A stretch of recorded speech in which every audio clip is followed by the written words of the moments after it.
ഇതിൻ്റെ സബ്ജക്റ്റ് മാറ്ററിലേക്ക് വന്നാൽ ഗവൺമെൻറ്റിൻ്റെ വലിയൊരു ഇന്നാക്ഷനെ കുറിച്ച് വെളിപ്പെടുത്തിയിരിക്കുന്ന ഞാനിത് പറഞ്ഞു കഴിഞ്ഞിട്ട് അതിലേക്ക് ഞാനതിന് മറുപടി പറയാം. അതായത് ഗവൺമെൻറ്റിൻ്റെ ഇന്നാക്ഷൻ, ആ ഇന്നാക്ഷനെ കുറിച്ച് പാർലമെൻറ്റ് ചർച്ച ചെയ്തില്ലെങ്കിൽ പിന്നെ എവിടെ ചർച്ച ചെയ്യപ്പെടും? അപ്പോൾ അതിൻ്റെ അർത്ഥം ഇത്ര ക്രൂഷ്യൽ ഇഷ്യൂവിൽ ചർച്ചയ്ക്ക് ബഹുമാനപ്പെട്ട സ്പീക്കർ ചർച്ചയ്ക്കുള്ള അവസരം തടഞ്ഞു. പ്രതിപക്ഷ നേതാവിനെ തടഞ്ഞത് ഭരണഘടനാ വിരുദ്ധമായ നടപടി. ഇവർ ഭരണഘടനയിലെ ഒരു ചോട്ട എന്താ പറയുന്നത് റൂൾ എടുത്ത് ഭരണഘടനയിൽ ഒരു ചട്ടം വെച്ചാൽ പറഞ്ഞിരിക്കും, ഒഫീഷ്യൽ സീക്രട്ട് എന്ന് ചട്ടം വെച്ചാൽ.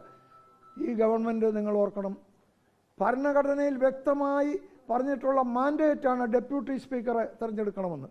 അത് ലംഘിച്ച ഗവൺമെൻറ്റാണ്.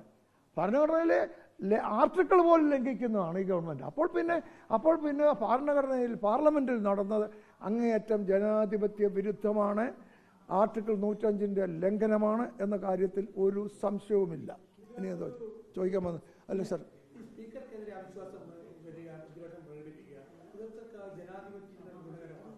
അല്ല,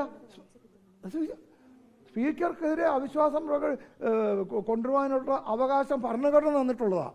എപ്പോഴാണ് സ്പീക്കർ ഭരണഘടന അനുസരിച്ചും ചട്ടങ്ങളനുസരിച്ചും പ്രവർത്തിക്കാതെ സ്പീക്കർ തന്നെ നിയമലംഘനം നടത്തുമ്പോൾ, ബേലി തന്നെ വിളവ് തിന്നുമ്പോൾ അതിന് പ്രതിപക്ഷം പ്രതികരിച്ചില്ലെങ്കിൽ ആര് പ്രതികരിക്കും? അതിന് പ്രതികരിക്കാൻ വേണ്ടി ജനങ്ങൾ തെരഞ്ഞെടുത്ത് വിട്ടിരിക്കുന്ന ജനപ്രതിനിധികളാണ് പ്രതിപക്ഷം. അത് ജനാധിപത്യത്തിലെ അനിവാര്യ ഘടകമാണ്. പ്രതിപക്ഷത്തിൻ്റെ കടമയാണ് പ്രതികരിക്കേണ്ടത്. സ്പീക്കർ അങ്ങനെ തെറ്റ് ചെയ്യുമ്പോൾ, അതും ആവർത്തിച്ച് തെറ്റ് ചെയ്യുമ്പോൾ പ്രതിപക്ഷത്തിനും മറ്റു മാർഗമില്ല. അവിശ്വാസ പ്രമേയം കൊണ്ടുവരുന്നതിൽ യാതൊരു ജനാധിപത്യ വിരുദ്ധമായി യാതൊന്നുമില്ല.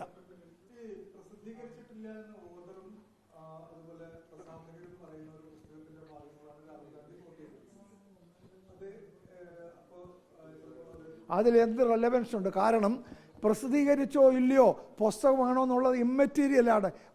ഇതിൽ നമ്മൾ എത്രയോ നൂറുകണക്കിന് മാഗസിൻ ഇല്ലയോ, രജിസ്റ്റേർഡ് മാഗസിൻ, അതിനകത്ത് ഓരോ ലേഖനം വരും. ആ ലേഖനം വരുന്നത് എവിടുന്ന് പ്രസിദ്ധീകരിച്ചതാ, എവിടുന്ന് എടുത്താണെന്ന് ആരെങ്കിലും അന്വേഷിക്കുന്നുണ്ടോ? ആ ബുക്കിൻ്റെ പ്രസക്തിയെ പോയി. കാരണം അതിലെ ലേഖനം കാരവാനിൽ വന്നത് ഉദ്ധരിക്കാനാണ് നമ്മുടെ പ്രതിപക്ഷ നേതാവ് നോക്കിയത്. അപ്പോൾ പ്രസിദ്ധീകരിച്ചതാണോ ഇല്ലയോ എന്ന ക്വസ്റ്റ്യൻ ഇമ്മെറ്റീരിയലാണ്. രാഹുൽ ഗാന്ധി ശ്രമിച്ചത് ആ മാഗസിനിൽ നിന്ന് കോട്ട് ചെയ്യാനാണ്. അപ്പോൾ അതിൽ നിന്ന് കോട്ട് ചെയ്യുമ്പോൾ ആ ലേഖകൻ എവിടെ നിന്ന് എടുത്തതാണെന്നുള്ള ഇമ്മെറ്റീരിയല.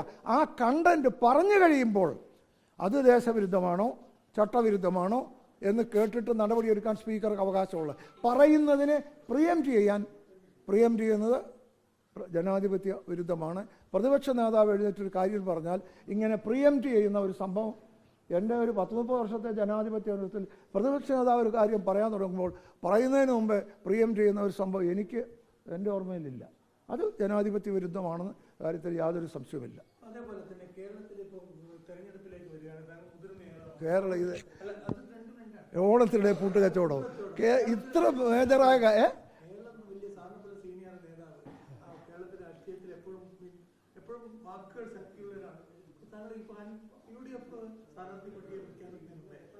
അൻവർ സ്ഥാനാർത്ഥി പരിപാടി നടത്തുന്നു, അല്ലെങ്കിൽ സ്വയം പ്രഖ്യാപിത സ്ഥാനാർത്ഥിയാണ് UDFന്റെ പേരിൽ വരുന്നത്. ഇതിനെങ്ങനെയാണ്?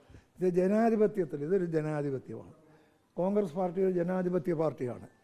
താല്പര്യമുള്ള സ്ഥാനാർത്ഥികൾക്ക് ആർക്കും ഞാൻ മത്സരിക്കുമെന്നൊക്കെ പറയാം. അതൊന്നും തടയാൻ പറ്റത്തില്ല. പക്ഷേ അവസാന സ്ഥാനാർത്ഥികൾ ആരാന്ന് പാർട്ടി തീരുമാനിക്കും. പാർട്ടി തീരുമാനിക്കുന്നവരായിരിക്കും സ്ഥാനാർത്ഥികൾ. സ്വയം പ്രഖ്യാപിക്കുന്നവർ സ്ഥാനാർത്ഥികൾ ആയെന്നും വരാം, അയലിൽ നിന്നും വരാം. അത് വലിയ കാര്യമൊന്നുമില്ല. അതിപ്പോൾ താല്പര്യമുള്ളവർക്ക് പറയാമല്ലോ. എനിക്ക് വേണേൽ പറയാമല്ലോ ഞാനും മത്സരിക്കുന്നത്. ഇല്ലില്ല. അത് ചെറുപ്പക്കാർ മത്സരിക്കട്ടെ എന്നാണ് എൻ്റെ അഭിപ്രായം. അതെ, അത് തന്നെ ഞാൻ പറഞ്ഞു. ചെറുപ്പക്കാർ മത്സരിക്കട്ടെ എന്നാണ് എൻ്റെ നിലപാട്. അപ്പോൾ എനിക്ക് മത്സരിക്കാൻ താല്പര്യമില്ല. പാർട്ടി പറഞ്ഞാൽ ഞാൻ എൻ്റെ വ്യക്തിപരമായ സ്വാതന്ത്ര്യം ഉപയോഗിക്കും. അതിനുള്ള അവകാശം എനിക്കുണ്ടല്ലോ.